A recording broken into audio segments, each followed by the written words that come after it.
नवनवीन व्हिडिओ पाहण्यासाठी सबस्क्राइब करा आणि बेल आयकॉनला क्लिक करायला हरी विठ्ठल श्री ज्ञानदेव तुकाराम ज्ञानेश्वर महाराज की जय।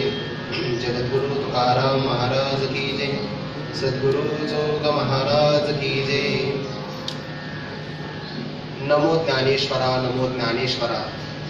निवृत्ती उदारा सोपान देवा। मुक्ताबाई नमो त्रिभुवन पावनी। आद्यत्रय जननी देवांची जयांची केलिया स्मरण। होय सकळ विद्यांचे अधिकरण।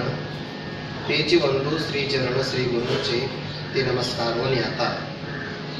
निरोधस्तु लोकवेद व्यापार यासह।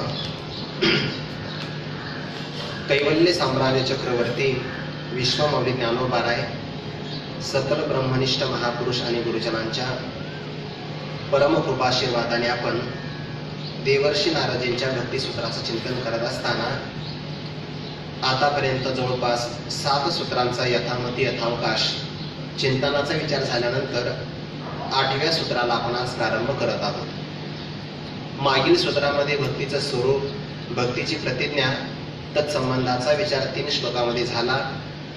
पुढे असणाऱ्या 3 सूत्रामध्ये भक्तीच्या माध्यमातून प्राप्त होणाऱ्या अनेकविध फलांचा निर्देश नारद महर्षींनी केला। पण भक्ती ही अंतःकरणातली प्रीती आहे, अर्थात सात्वस्मिन परम प्रेम रूपा। आणि प्रेमामध्ये अपेक्षा असते। ज्ञानोबाराय प्रेमाचं वर्णन करत असताना ज्ञानेश्वरीमध्ये अनेक ठिकाणी वर्णन करतात, जिथे मनुष्याचं प्रेम निर्माण होतं तो विषय वारंवार आपल्याला प्राप्त व्हावा अशा प्रकारची आशा अपेक्षा निर्माण होते।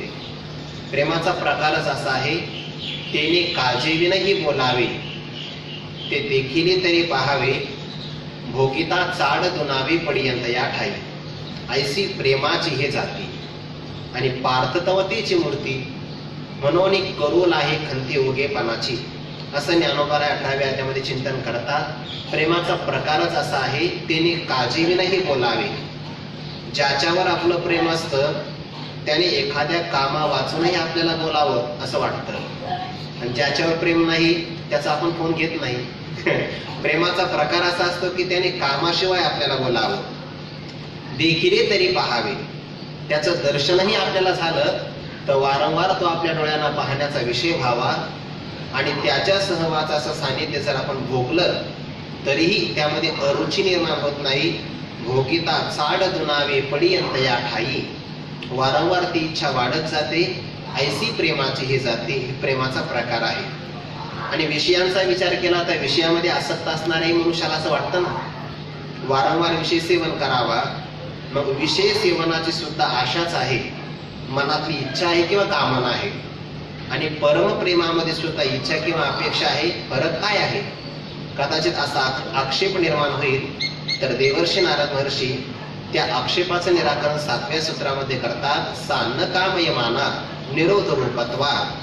भक्ती मात्र काम स्वरूपाची नाही। का बरं?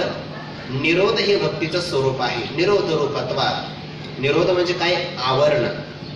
2 गोष्टीला आवरावं लागतं। कशाला? एक मनाला, दुसरं इंद्रियाला, कारण हे दोघेच साधकाच्या पतनाला कारण आहे। इंद्रिय जे जे म्हणती ते तेची जे करती, ते तरलेचे न तरती विषय सिंधू, संसार सिंधू बहुतेक असा पाठ आहे। ते या संसार सागरातून तरुण जात नाही, इंद्रियांच्या म्हणण्याप्रमाणे जे वागतात। इंद्रियाणाम हि चरताम यन मनोनुविधीयते तदस्य हरती प्रज्ञान वायू नावमिवांभसी। भगवान परमात्मा सांगतात। म्हणून इंद्रियांना आवरणं विषयापासून महत्वाचं आहे। आणि मनाला कशापासून आवरायचं? मनाला विषयांच्या वासनापासून आवरायचं। मनाला विषयापासून नाही का आवरायचं? मुळामध्ये मन प्रत्यक्ष विषयामध्ये सहभागी नाही होत। मन हे परतंत्र आहे।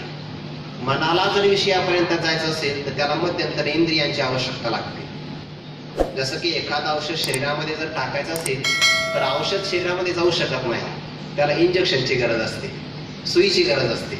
तसं मनाला जर विषयाचं सेवन करायचं असेल तर त्याला इंद्रियांची आवश्यकता असते। म्हणून विषयाच्या वासना निर्माण होण्यापासून मनाला आवरावं लागतं, आणि प्रत्यक्ष इंद्रियांना विषयापासून आवरावं लागतं. फरक थोडासा आहे. एकाला विषयापासून आवरायचं त्याला तर तम असं म्हणतात आणि एकाला विषयाच्या वासनापासून आवरायचं त्याला शम असं म्हणतात. मनाला आवरणं तो शम आहे आणि इंद्रियांना आवरणं ते दम आहे. शमदम ज्याच्यामध्ये समाविष्ट आहे त्याला निरोध असं म्हणतात आणि निरोध हे भक्तीचं स्वरूप आहे. म्हणून भक्तीमध्ये कामना चालत नाही आणि कामना करणारा भक्त देवाला आवडत नाही.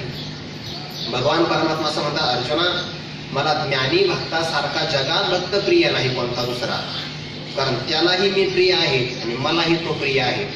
प्रियो हि ज्ञानीवत्यरथ महम सच मम प्रिय, महम सच मी प्रिय, तुम्हाला अत्यंत प्रिय आहे कारण मीही त्याला प्रिय. म्हणजे बाकीचे मग ईर बहुत जोडती किरटी जयांची भजने भोगासाठी, जे आशा तिमिरे दृष्टी विषयांना झाले. ज्ञानी आर्त जिज्ञासू अर्थार्थी आणि ज्ञानी भक्त. यामध्ये ज्ञानी त्वात्मैव मे मतम असं भगवंताने सांगितलं, तो तर माझा आत्मा आहे आणि त्याच्यासारखा मला प्रिय नाही. म्हणजे बाकीचे मग इतर बहुत पुष्कळ. आणि महात्मा ज्ञानी भक्त तो महात्मा धनुर्धरा दुर्लभ आहे.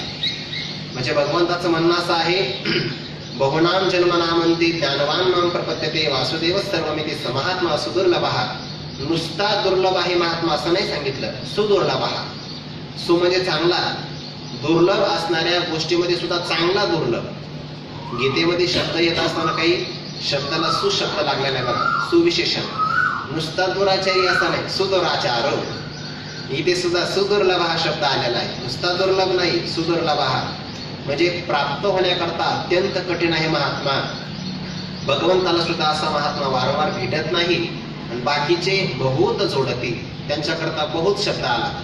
बहु हे विशेषण आहे. एका करता दोघा करता नाही, तीनच्या पुढे जे असेल ते बहुवचन आहे संस्कृत मध्ये. तीनच्या पुढे जे असेल ते बहुत जोडती किरती जयांची भजने भोगासाठी. आणि मग ज्यांचं भजन भोगासाठी आहे अर्थात ते कामनिक आहे. आणि कामनिक भक्त देवाला आवडत नाही कारण ते कामना करतात ना. आणि भक्ती तर कामना स्वरूपाची नाही. सा न कामयमाना निरोध रूपत्वात विषयांच्या अपेक्षा पूर्ण करण्यासाठी मन आणि इंद्रिय यांचं बहिर्गमन आवश्यक आहे. हे बहिर्मुख होत असतात. आणि भक्तीची प्राप्ती करायची असेल तर इंद्रियासहित मनाला आवरणं महत्वाचं आहे, कारण त्यांचा निरोध केल्याशिवाय वृत्ती अंतर्मुख होत नाही आणि अंतर्मुख झाल्याशिवाय या सुखाचा आस्वाद घेता येत नाही. ज्ञानोबा म्हणतात बघा, की कुणाला प्राप्त होईल आत्मसुखाची या गोडिया विटे चोका सकळ विषया जयाची ठाई इंद्रिया मान नाही. जो मनाशी चाड न सांगे, जो प्रकृतीची केले निघे, श्रद्धेचे संभोगे सुखिया झाला त्याला हे प्राप्त होईल. किंवा आता आत्मप्रभा नित्य नवी तिचे करोनी ठाण देवी. जो इंद्रियांते चोरोनी जेवी तयासीचे भावे. जो इंद्रियांना कळून न देता याचा आस्वाद घेतो त्यालाच हा लाभ होईल. इंद्रियांच्या माध्यमातून जो अत्यंत चंचल झाला त्याला मात्र हे कधीही मिळणार नाही, कारण तो इथला अधिकारीच नाही. तैसे अध्यात्मशास्त्री की अंतरंगची अधिकारी आहे, तो अंतरंग आहे. किंवा दुसरा अर्थ, जी आत्मबोधाची आवडी केली स्वर्ग संसाराची कुरुंडी, ते वाचून येतीची गोडी नेनते अनेक. ज्यांनी आत्मबोधाच्या आवडी करता स्वर्ग आणि संसार यांची ओवाळणी करून टाकली आहे, केली स्वर्ग संसाराची कुरुंडी, ते वाचोनी त्यांच्याशिवाय येथीची गोडी नेनते अनेक. इथली असणारी गोडी लाभ दुसऱ्यांना करणार नाही. अर्थात इथे निरोधच करावा लागतो. स्वर्ग आणि संसाराची कामना यापासून मनाला आवरणं, विषय आणि विषयाची वासना यापासून आवरणं, असा निरोध असणं हे भक्तीचं स्वरूपच आहे. आणि म्हणून जी कामना विषयांची त्यापेक्षा भक्तीचं विलक्षणता आहे. वैलक्षण्य सांगितलं निरोध रूपत्वात. मग निरोध कशाला म्हणतात, कशापासून मनाला आवरायचं. देवर्षी नारद निरोध शब्दाचं असणारं व्याख्यान 8व्या सूत्रामध्ये करतात. निरोधस्तु लोक वेद व्यापारण्यासह. दोन अर्थ होणार. परंतु निरोध कशाला म्हणतात, तू शब्द आहे परंतु वाचक, किंतु किंवा पण परंतु. निरोध कशाला म्हणतात, तर दोन गोष्टीचा त्याग करणं. न्यास शब्दाचा अर्थ होतो त्याग. ज्यामध्ये सम्यक त्याग केला जातो किंवा न्यास केला जातो त्याला संन्यास असं म्हणतात. सम्यक न्यासः संन्यासः. न्यास म्हणजे त्याग, आणि मग दोन गोष्टीचा त्याग करायचा. दोन गोष्टीचा म्हणजे लोक व्यापार न्यासः आणि वेद व्यापार न्यासः इति निरोधा असा त्याचा अर्थ होईल. दोन गोष्टीचा त्याग करायचा आपल्याला. आता व्यापार म्हणजे कर्म, लोक व्यापार म्हणजे लौकिक कर्म, आणि वेद व्यापार म्हणजे वैदिक कर्म. दोन प्रकारच्या कर्माचा परित्याग करायचा. आता यावरही पुन्हा आक्षेप निर्माण होईल, कर्माचा परित्याग करावाचा लागतो का, करायचं तर नेमकं कुणी करायचा, कधी करायचा आणि कसा करायचा, या संबंधाने जे आक्षेप येतील त्याचंही आपण पुढे चिंतनामध्ये निराकरण करण्याचा प्रयत्न करूया. पहिल्यांदा लोक व्यापार कशाला म्हणतात आणि वेद व्यापार कशाला म्हणतात, त्याचा त्याग करावाच लागतो का, जर केला नाही तर भक्ती घडणार नाही का. तर याचा अर्थ असा आहे, लोक व्यापार कशाला म्हणतात, लौकिक फल प्राप्त करण्यासाठी जे जे कर्म केलं जातं ना त्याला लोक व्यापार असं म्हणतात. आणि मनुष्याच्या मनामध्ये सामान्य कामना असते की अमुक एखादा इष्ट पदार्थ आपल्याला प्राप्त व्हावा, म्हणजे त्या प्राप्तीकरता तो लौकिक प्रयत्न करतो.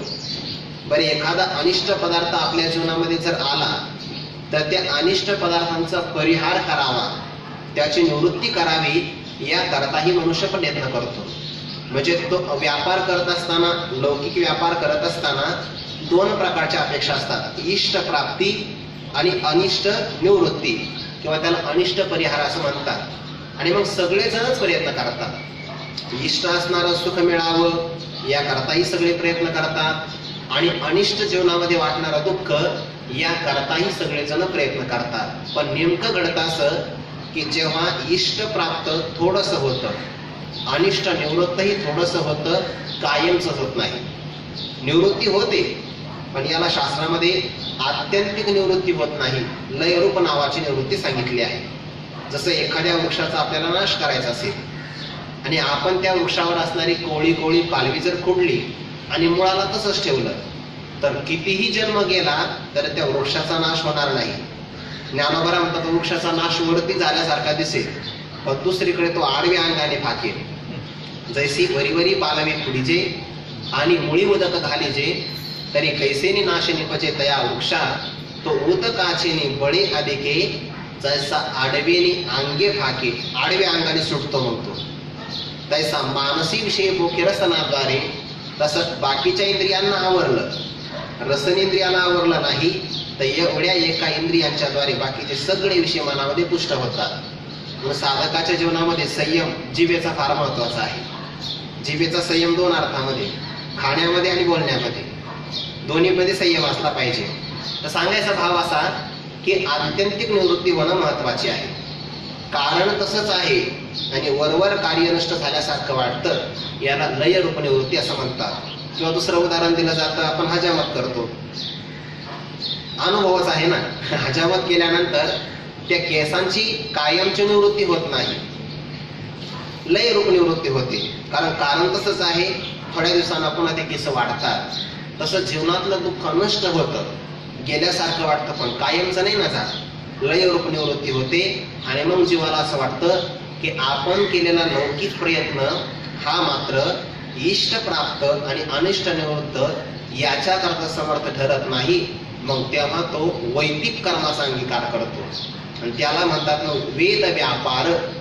एक झाला लौकिक व्यापार की जो सामान्य स्वतःच्या मनाने तो करत असतो, आणि दुसरा आहे अलौकिक व्यापार. मग त्यामध्ये शास्त्राने कथन केलेले यज्ञ यागादिक असतील, अनेक प्रकारचे मंत्राचे अनुष्ठान असतील, अनेक प्रकारच्या तीर्थयात्रा असतील. कारण हे वेदाने सांगितलेलं आहे ना. समजा जर पुत्र प्राप्त करायचं असेल तर मग काय, पुत्र कामेष्टी नावाचा यज्ञ करा. पाऊस पडत नसेल, कालिली नावाचा याग करा. स्वर्ग प्राप्त करायचं असेल मग करा तत्त संबंधाने असणारे यज्ञ. याला काय म्हणतात, वेद व्यापार. आणि भक्तांनी मात्र या दोन्ही व्यापाराचा त्यागच केला पाहिजे, कारण लौकिक व्यापार सुद्धा भक्तीमध्ये प्रतिबंधक आहे. ते एका गवळणीची अवस्था सांगतात ना तुकोबार आहे, पारखी अशी सांगता गोष्टी घरची कुठी खातील. त्याला जी अवस्था प्राप्त झाली ती जर लोकांना सांगितली तर ऐसा हा लौकिक कदा राखवेना, लौकिक राखता येत नाही. आणि म्हणून तेजोनिया जनभक्ती करा. लोकांचं म्हणणं काय याकडे लक्ष देऊ नये, साधं कार्य फक्त भक्ती करावी. म्हणून लौकिक व्यापाराचा त्याग झालाच पाहिजे, कारण तो भक्तीमध्ये प्रतिबंधक आहे. आणि खरं तर असं आहे, एका जीवनामध्ये आपण सगळ्या लोकांच्या अपेक्षा नाही पूर्ण करू शकत. बऱ्याचदा आपल्या जीवनामध्ये लोकांचं मन राखण्याकरता आपल्याच मनाची वाताहत होऊन जाते. मनुष्याला विचारलं, का हो तुमची व्यस्तता, लोक काय म्हणतील, नाही लोकांचा खूपच आग्रह आहे, पण आपल्या जीवनाचा वेळ निघून गेला याचं काही वाटत नाही. लोक काय म्हणतील, लोकांचं केवढं माझ्यावर प्रेम आहे. जोपर्यंत दुसरा विकल्पही येत नाही त्यांच्या समोर, तोपर्यंत तुमच्यावर प्रेम आहे. तुमच्यापेक्षा समर्थ पर्याय आला, तुम्ही डेलीड आहात. त्याच्यामुळे लौकिकाला जास्त महत्व साधकाने देऊ नये, स्वतःला महत्व दिलं पाहिजे. आणि लोकांच्या अपेक्षा एका जीवनात आपण नाही पूर्ण करू शकत. प्रभू रामचंद्र करू नाही शकले, भगवान श्रीकृष्ण नाही करू शकले, तर आपली काय आहे, लाग लागू शकत नाही. कारण कितीही चांगले वागले, त्याला जीवनमुक्ती विवेकामध्ये या 3 प्रकारच्या वासना सांगितल्या की नाही, ते लोकेशना, वित्तेशना, दारेशना वगैरे सांगितले की नाही, देह वासना वगैरे. तर त्यामध्ये एक शास्त्र वासना सुद्धा आहे, लोक वासना आणि देह वासना. प्रामुख्याने 3च वासना सांगितल्या, बाकीच्या याच्यामध्ये समाविष्ट होतात. तर एक लौकिक वासना कशी पूर्ण केली जात नाही. अगोदर देह वासना सांगतो, नंतर शास्त्र वासना आहे आणि एक लोकवासना. लोकवासना 2-3 प्रकारची आहे, पुढे सांगूया. देह वासना कशी आहे, मी सुंदर असावं, सौंदर्य संपन्न असावं, आणि मग देहाचं आरोग्य संपन्न असण्याकरता किंवा सौंदर्य संपन्नता प्राप्त होण्याकरता मग तो अनेक प्रकारचे उपचार करतो. आता बाकीचे सगळे उपचार मी सांगत नाही, पण ते उपचारात त्याच्यामध्ये उल्लेख असा आलेला आहे किंवा सौंदर्य संपन्न होण्याकरता अनेक प्रकारच्या औषधांचं सेवन करणं किंवा अनेक प्रकारच्या विशेष वनस्पतींचा वापर करणं, ही सौंदर्याची वासना. आणि तिला म्हणतात देह वासना. ही देह वासना सुद्धा प्रतिबंधक आहे, तिचा सुद्धा त्याग करावा लागतो. का, देह वासनेमध्ये जर गुंतून राहिला तर त्याला मेकअप म्हणतात ना, आणि मग वेळ कुठे भेटतो साधना करण्यासाठी. म्हणून देह वासना टाकलीच पाहिजे. लोकवेद व्यापार न्यास करायचंच आहे ना. त्यानंतरची एक शास्त्र वासना. काय, विद्यार्थी जीवनामध्ये शास्त्राचं अध्ययन केलं पाहिजे, एकही क्षण वाया घालवू नये. कारण विद्या संपादन करत असताना मनुष्याने क्षण वाया जाऊ देऊ नये, आणि धन संपादन करायचं असेल तर कण वाया जाऊ देऊ नये. क्षणशः कणशश्चैव विद्याम अर्थम च साधये, क्षण त्यागे कुतो विद्या, कण त्यागे कुतो धन. क्षणाक्षणाने मनुष्याने विद्या संपादन करावी, दिवस वाया जाऊ देऊ नये. एखाद्या मनुष्याला विचारलं काय करतो, तो मोकळ्या मनाने म्हणतो मी टाइमपास करतो. टाइम का पास करण्याकरता आहे का? क्षणाक्षणाने मनुष्याने विद्या संपादन करावी आणि कणाकणाने धन संपादन करावं. ज्याचा क्षण वाया गेला त्याला विद्या मिळत नाही, ज्याचा कण वाया गेला त्याला धन मिळत नाही, तो श्रीमंत होत नाही. काटकसरही असावी, उधळपट्टी नसावी. तर शास्त्र संपादन करावं. आणि विद्यार्थी जीवनामध्ये ब्रह्मचर्य धर्म भोगावी, अक्षरांची सेवा केलीच पाहिजे. पण शास्त्राचं सुद्धा एक मर्यादा ठरली आहे. एका मर्यादेपर्यंत शास्त्राचं अध्ययन केलंच पाहिजे. पण ती मर्यादा प्राप्त झाल्यानंतर शास्त्राचा अभ्यास सुद्धा कधी कधी अध्यास होऊ शकतो. अभिमान नसला पाहिजे. ते व्युत्पत्ती आगवी विसरीची. आणि मग शास्त्र वासना कशाला म्हणतात? अनेक पाठांतर करणं, अनेक प्रकारचं त्याचं अनुष्ठान करणं, एक शास्त्र वासना आहे. आणि शास्त्र वासनेमध्ये क्लेश असतो. शास्त्राचं अध्ययन चांगलं आहे, शास्त्राची वासना मात्र चांगली नाही, कारण ती जीवनमुक्तीचा आनंद घेऊ देत नाही. आणि पुढची वासना आहे लोकवासना. लोकवेद व्यापार न्यास याकरता सांगतो आहे. लोक वासना म्हणजे लोकांनी मला चांगलं म्हणावं, सज्जन म्हणावं, मला साधक म्हणावं, सिद्ध म्हणावं, महात्मा म्हणावं. ही कोणती आहे? लोकवासना. आणि ही वासना सुद्धा आपण पूर्ण नाही करू शकत, कारण लोक सगळ्यांना चांगलं कधीच म्हणत नाही. जोपर्यंत लोकांचा स्वार्थ सिद्ध होतो तोपर्यंत लोक आपल्याला चांगलं म्हणतात.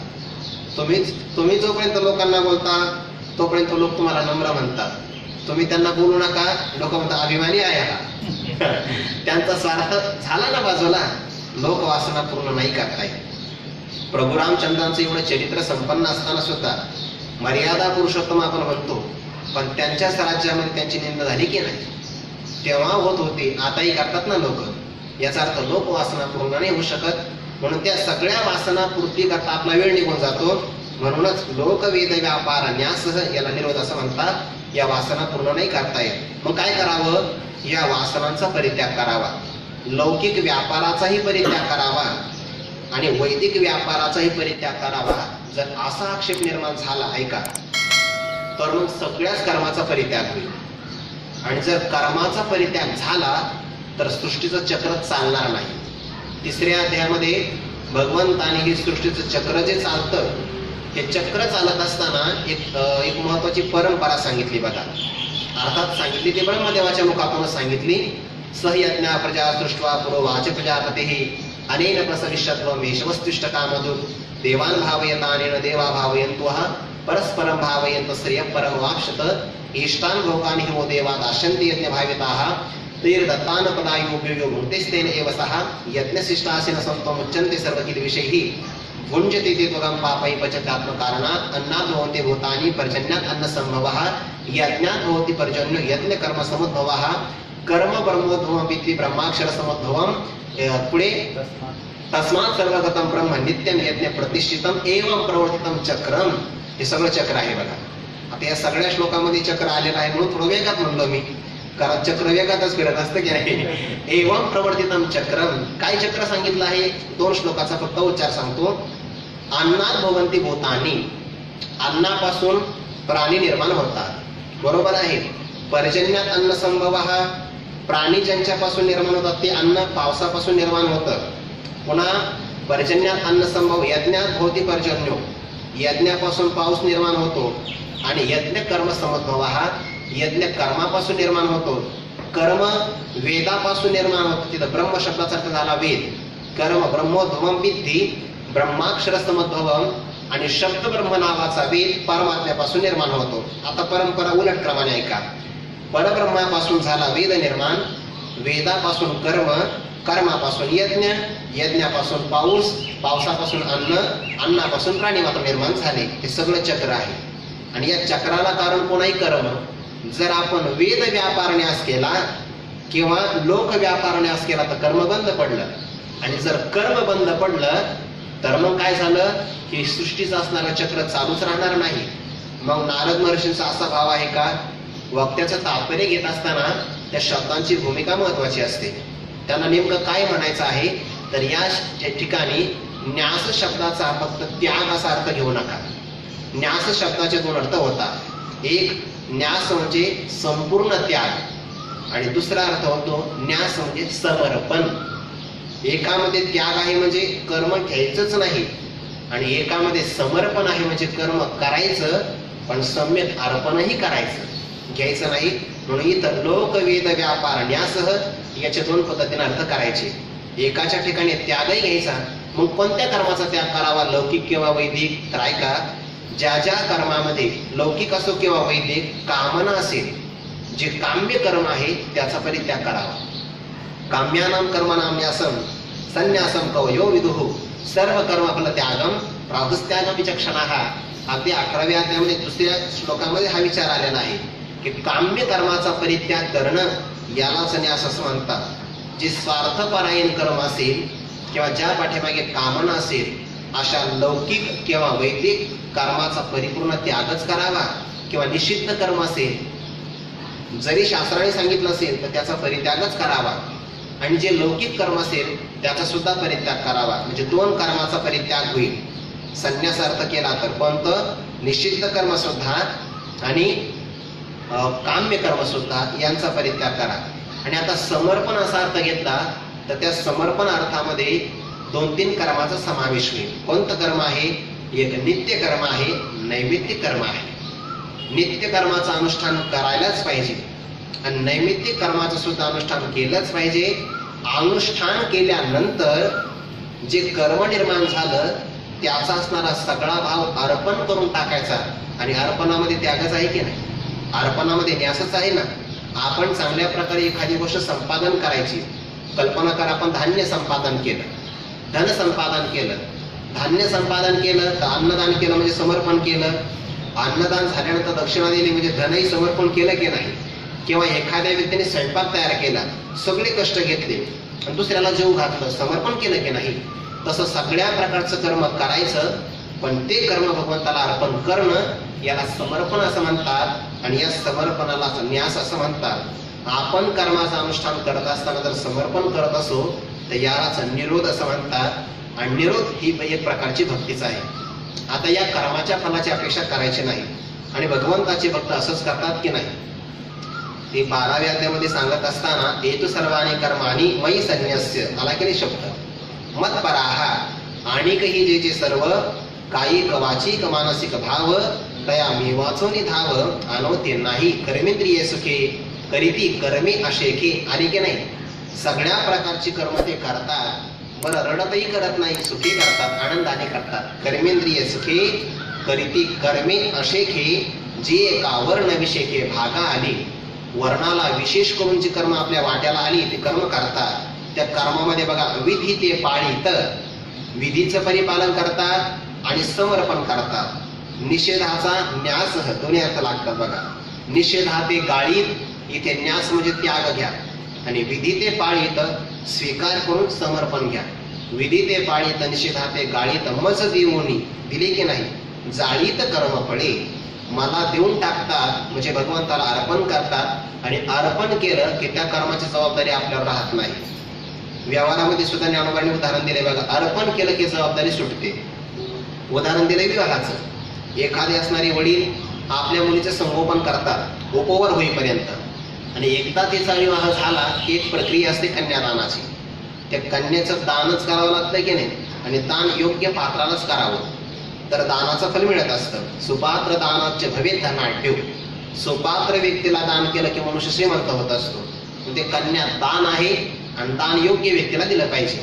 ज्ञानोबा म्हणतात ती असणारे पिताश्री स्वतः कन्येला जन्म देतात आणि लग्नाच्या प्रसंगाला फक्त एकच मंत्र म्हणतात न मम. मम म्हणजे माझी आणि न आता ही माझी नाही. मग याचकाला देऊन टाकली वराला तो वडील त्या जबाबदारीतून सुटतात आणि ज्याने स्वीकारलं तो अडकतो.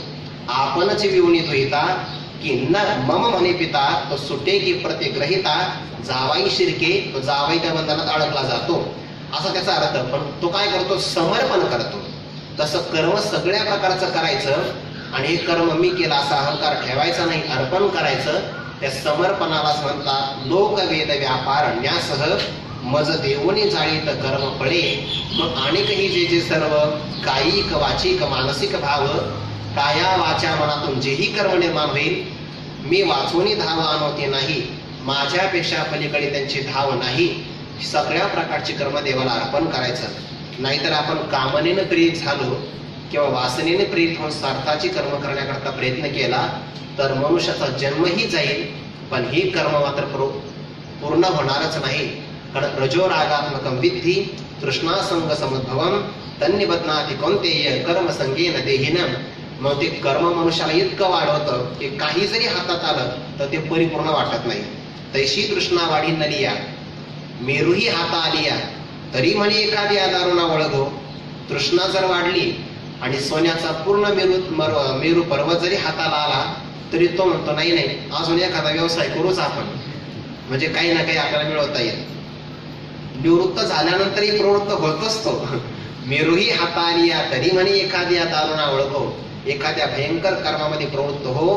अर्थात हे असणारे जे आशेचे कर्म आहेत किंवा वासनेचे स्वार्थ कर्म आहे ते पूर्ण होत नाही. भगवंताचा भक्त जे जे कर्म निर्माण करतं जे जे काही करीतो देवा ते ते सेवा समर्पे. समर्पण महत्वाचं आहे आणि भगवंताला कर्म समर्पण झाली तर 9व्या अध्यायामध्ये पण हा विचार आहे बघा की समजा अग्नीच्या कुंडामध्ये जर आपण बीज टाकली तर आता ती बीज अंकुर दशेला प्राप्त होत नाही. मग अग्निकुंडी बीजे घातली ती अंकुर दशी जेवी मुकली तेवी न फळतीची मज अर्पिली शुभाशुभी. मला जर अर्पण केली तर पण मज अर्पिली पाहिजे. हे महत्वाचं आहे. मला अर्पण केली तरच ती शुभाशुभ असणारी कर्म पुन्हा आपल्याला पाप पुण्याचा सुख दुःखाचा किंवा जन्मांतराचा भोग देण्यासाठी प्रवृत्त होत नाही. मग कोणतं कर्म समर्पण करावं सर्व करावं. यत करोशी यदश्नाशी यज्ञ होशी तदासी यत तपस्यसी कोणतेय तत्कुरुष्व मदर्पणम. ते क्रिया जाता गवे ते याच्यावरची ओवी काय भावना करून करावे माझी या मोहरा यत करोशी यदशनाशी तपादी अव्रते करशी का भोग हन भोगीसी अथवा यज्ञेची नाना विधी ते क्रिया जाता आघवे. ही मला उभी पाहिजे. क्रिया जाता आघवे जे जैसे निपजेल स्वभावे ते भावना करोनी अर्पावे माझी या मोहरा. भावना करोनी अर्पावे किंवा करावी. भावना कोणती करावी? जेही कर्म निर्माण होईल ते सगळं कर्म मी परमात्म्याला समर्पण करतो. यत करोशी जेही काही करशील. यदशनाशी अशनाशी म्हणजे काय? जेवण करे किंवा अशनाशी म्हणजे अनेक प्रकारची भोग भोगशील ते सगळे कर्म मला अर्पण कर. यत जुहोसी जे तू यज्ञ करत असतील अनेक प्रकारची तेही मला अर्पण कर. ददाशी शब्दामध्ये अर्थ केला आहे सेवकादेशी जीवने. जे आपले नोकर चाकर आहे त्यांना तू पगार देशील तर तो पगार सुद्धा मलाच अर्पण कर. सेवकादेशी जीवने तपादिघन साधने व्रते करशील. कायिक तप असेल, वाचिक तप असेल, मानसिक तप असेल. 17व्या अध्यायामध्ये बघू शकता आपण या सगळ्या प्रकारची तप अर्जुना मदर्पणम तत्पुरुषव मला अर्पण करण्याच्या निमित्ताने अर्पण कर किंवा समर्पण कर. आणि मग मला जर अर्पण झाली तर कोणत्याही कर्मबंधनामध्ये तो अडकणारच नाही. तत्पुरुष मदर्पणम शुभाशुभ फलैरैव मोक्षशे कर्मबंधनही. कोणत्याही कर्माच्या बंधनात तो अडकला जाणार नाही. जे जे कर्म निपजे ते थोडे बहुन म्हणजे निवांतची अर्पिजे माझ्या ठाई. कोणतंही कर्म करायचं थोडं बहु म्हणायचं नाही, भगवंताला अर्पण करायचं. थोडक्यात असं आहे जे जे लौकिक कर्म असतील, वैदिक कर्म असतील स्वतः करता करायचे नाही. जे करायचं आहे ते सगळं देवा करताच करायचं आहे. आणि म्हणून सृष्टीचं चक्र हेही चालू राहील आणि आपण जे कर्म करतो या कर्मातून देवाची सेवा होईल, पूजा होईल. तया सर्वात्मका ईश्वरा स्वकर्म कुसुमांची विरा पूजा केली होया पारा दोषा लागी. मनोनीतीय तुझे विचलेनी आत्मराजे वैराग्य सिद्धी देजे पसाय तया. वैराग्य सिद्धी नावाचा प्रसाद जर प्राप्त करायचा असेल तर कर्माची अत्यावश्यकता आहे. कर्म एका मर्यादेपर्यंत चांगलंच आहे. शेवटपर्यंत कर्म काही आपल्या सोबत येत नाही. कर्माचं फल काय आहे? अंतःकरण शुद्धी. पण अंतःकरण शुद्धी करण्याकरता कर्म कोणतं करावं लागतं? निष्काम कर्म.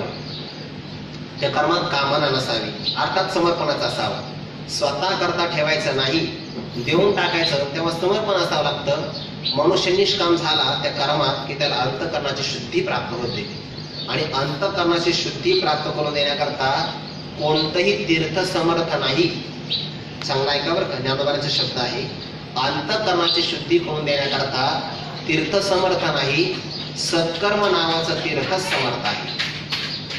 तीर्थे बाह्यमुळक शाळे कर्मे अभ्यंतर उजळे एवं तीर्थे जाण निर्मळे सत्कर्मेची. तीर्थामध्ये जर आपण गेलो स्नान केलं तर आपल्या मनातली श्रद्धा असेल तर अंतरातला मळ जातो, नाहीतर फक्त बाह्यमळ जातो. तीर्थे बाह्यमुळक शाळे. निष्काम कर्म नावाचं तीर्थ असं आहे अभ्यंतर उजळे की आपल्या अंतःकरणाला शुद्ध करतं. कोणतंही कर्म करा फक्त त्याच्यात कामना नसावी, समर्पण असावं, तर मग ते आपल्याला अंतःकरण शुद्धी नावाचं फळ देतं. आणि म्हणून तीर्थे जाण निर्मळे सत्कर्मेची. सत्कर्मालाच निर्मळ तीर्थ असं म्हटलेलं आहे. म्हणून कर्म करत असताना समर्पणाचा भाव त्यामध्ये असला पाहिजे. लौकिकही कर्म करा, शास्त्राचे असणारे वैदिकही कर्म करा, फक्त समर्पण करा. आणि समर्पण करणं किंवा त्याचा त्याग करणं यालाच निरोध असं म्हणतात. आणि भक्ती निरोध स्वरूपाची आहे. किंवा दुसरा एक अर्थ असा होईल जे जे कर्माला ते अर्पण करायचं. किंवा इंद्रियांच्या माध्यमातून मनुष्य तर गप्प बसू शकत नाही. नियम असा आहे ना, नाही कष्ट क्षणमपि जातु तिष्ठत्य कर्म करू कार्यते हेवशक कर्म सर्व प्रकृती जेपणही. कोणताही मनुष्य क्षणभर देखील कर्म केल्या वाचून राहू शकत नाही. कारण कर्मच या शरीराचं उपादान कारण आहे, म्हणजे मुख्य कारण आहे. जशा घटाकरता माती म्हणजे मृत्तिका उपादान कारण आहे, तसं या शरीराच्या निर्मिती करता कर्म नावाचं उपादान कारण आहे. आणि म्हणून कर्म केल्याशिवाय कर्माचं शरीर गप्प बसू शकत नाही. मग कर्म जर करायचं असेल तर मग एक काम करावं, सकारात्मक कर्म करावं ना. नकारात्मक कर्म करण्यापेक्षा, थोडक्यात बाकीची कर्म करण्यापेक्षा विहित कर्म किंवा भक्तीचं कर्म करावं. 18व्या अध्यायामध्ये हा विचार आहे बघा.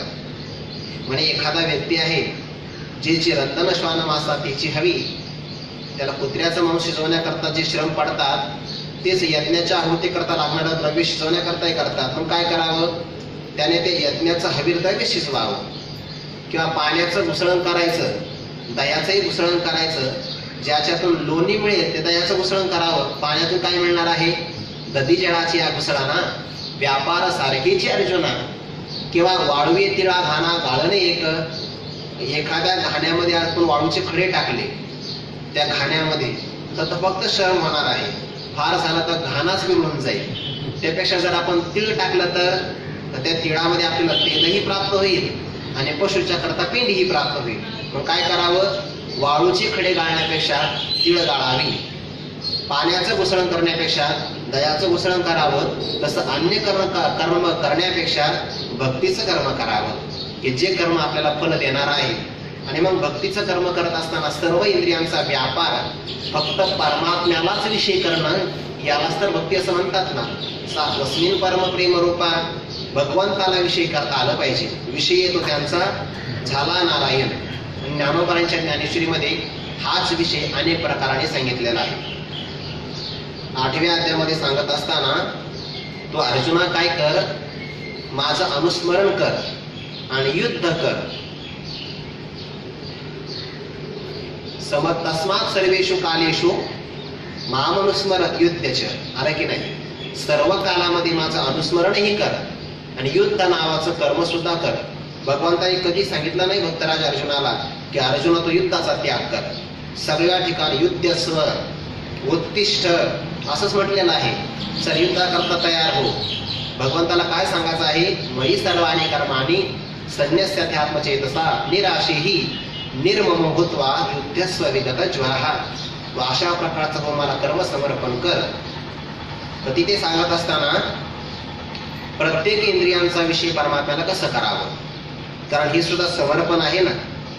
आता लोकवेद व्यापारान्यास केला, पण इथे मात्र असा शब्द सांगितला का देव व्यापारान्यास, भक्ती व्यापारान्यास असा शब्द नाही सांगितला. लौकिक किंवा वैदिक कर्माचा फक्त त्याग सांगितला, भक्तीच्या कर्माचा पात्र परित्याग नाही सांगितला. सर्व इंद्रियांचा विषय परमात्मा झाला पाहिजे.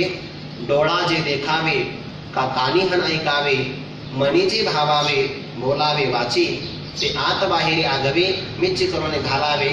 मग सर्व काळी स्वभावे मीची आहे.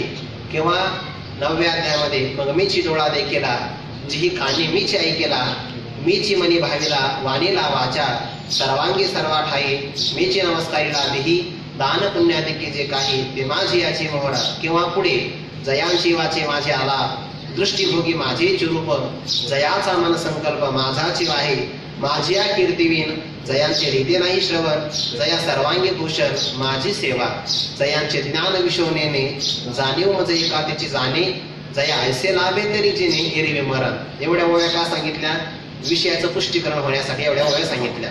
या सगळ्या ओव्यांच्या मध्ये पाहण्याचा विषय परमात्मा आहे, ऐकण्याचा विषय परमात्म्याची कीर्ती आहे, हाताचा विषय परमात्म्याची सेवा आहे, पायाचा विषय परमात्म्याची तीर्थयात्रा आहे. दया प्रिय देवताला या यात्रा देखील करावया, 8ही पहार जैसे पाया उडीक घापे.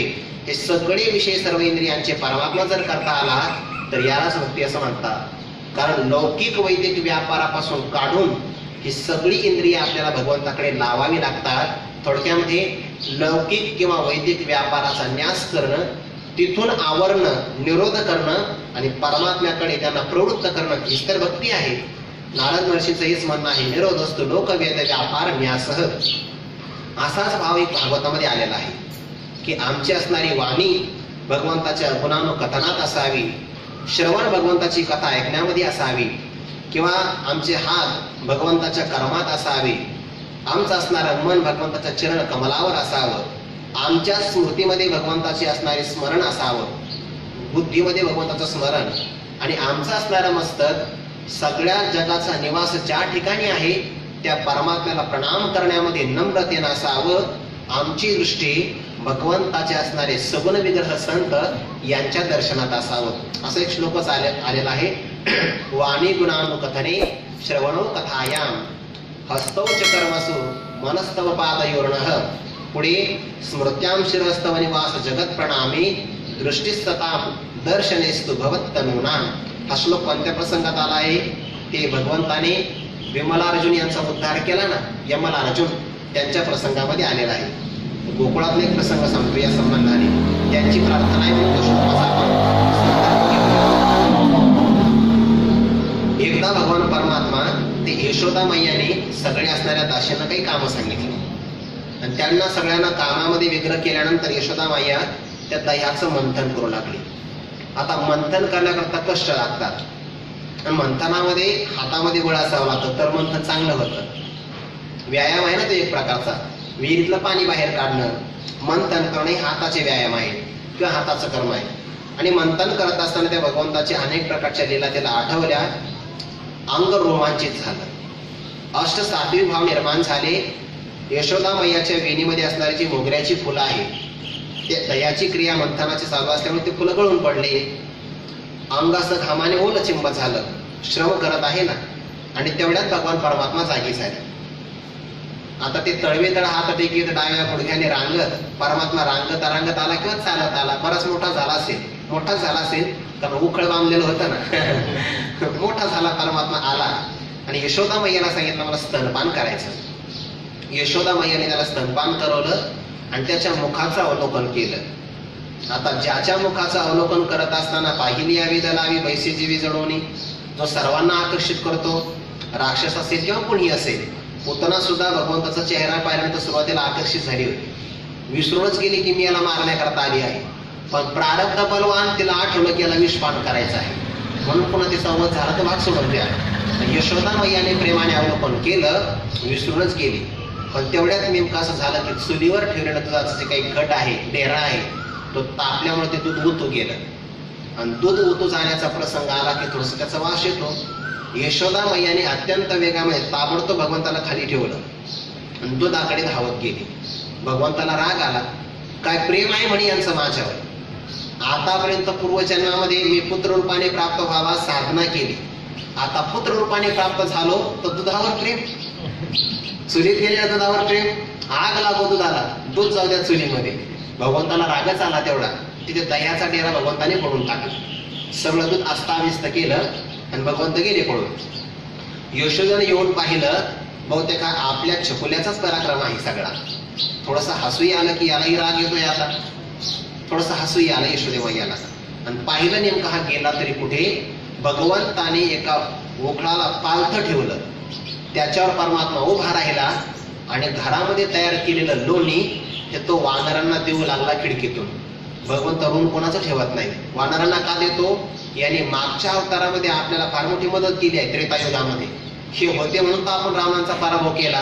राणीची पाले खैरा लेवाने करविले लंकेश्वरा. यांच्याच पराक्रमाचे सामर्थ्य म्हणून ऋणातून मुक्त केलं पाहिजे. तेव्हा तर तुम्ही झाड पालाच खाल्ला ना, आता लोणी खा. सगळ्यांना परमात्मा लोणी देऊ लागला आणि आपल्या या कर्माला कोणी पाहत तर नाही, इकडे तिकडे अवलोकनही करतो. यशोदेने मागून बघितलं आणि यशोदा मैयाने त्याला पकडण्याचा प्रयत्न केला. भगवंताला चाहूल लागली की मैया आपल्याला पकडणार आहे. उडी टाकली उखळावरून, परमात्मा पळाले. आता यशोदा मैया त्याला पकडण्याचा प्रयत्न करते. कोण आहे परमात्मा? जो योग्यांनाही पकडता येत नाही आणि त्याला यशोदा मैया पकडण्याचा प्रयत्न करते. कसा सापडेल बरं? हा कैसा येईल हातात?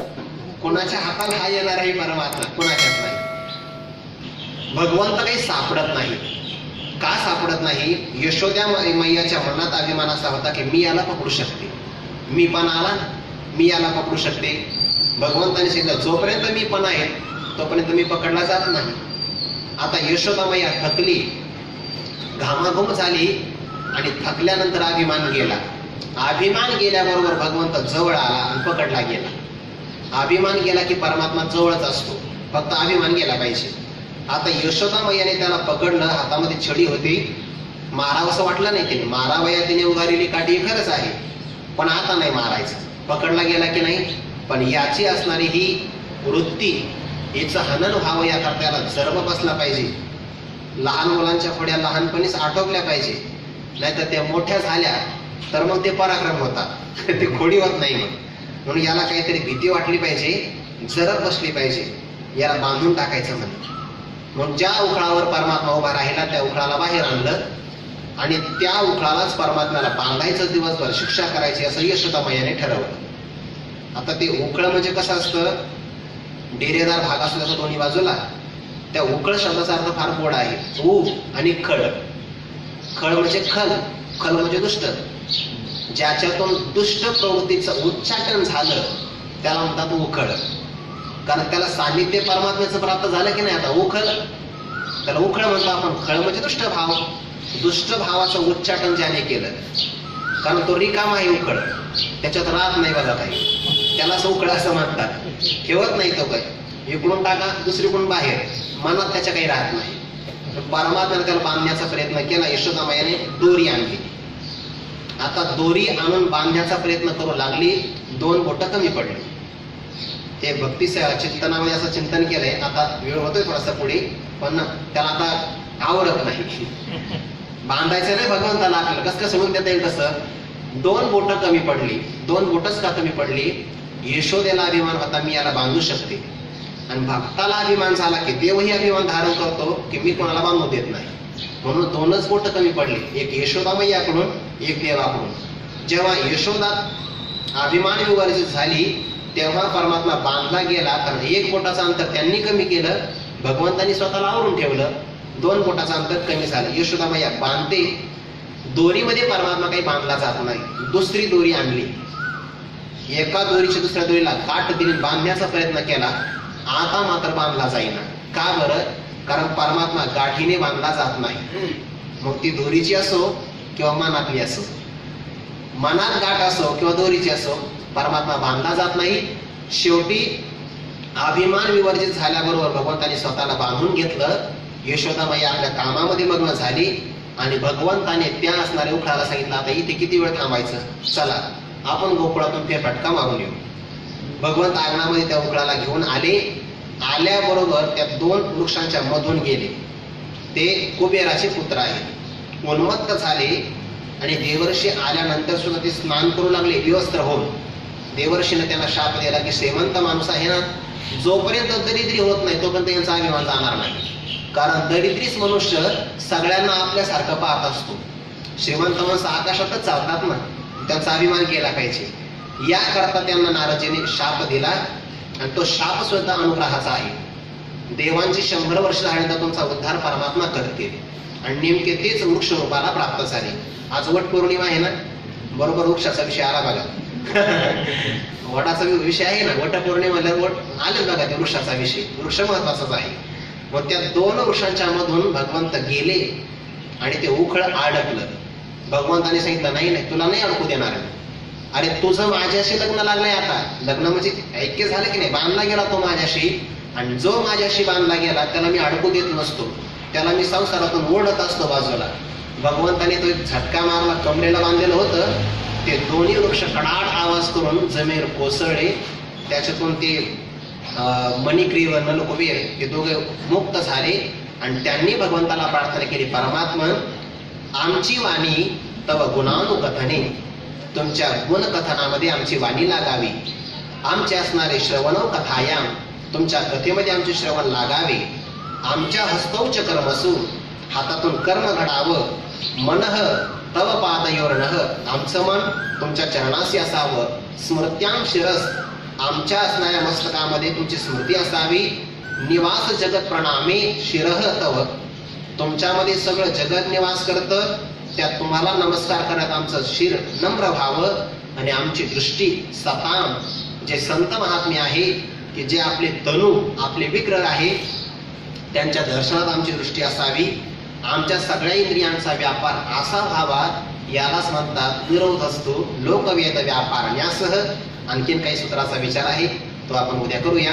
झालेलं चिंतन विश्वमौली ज्ञानोबा आहे. सकल गुरुजनांच्या आपल्या सर्वांच्या चरणी समर्पण करून चिंतनाला पूर्णविराम. कुंडली कवरधारी विठ्ठल श्री ज्ञानदेव तुकाराम माऊली ज्ञानेश्वर महाराज की जय. जगद्गुरु तुकाराम महाराज की जय. सद्गुरु जोग महाराज.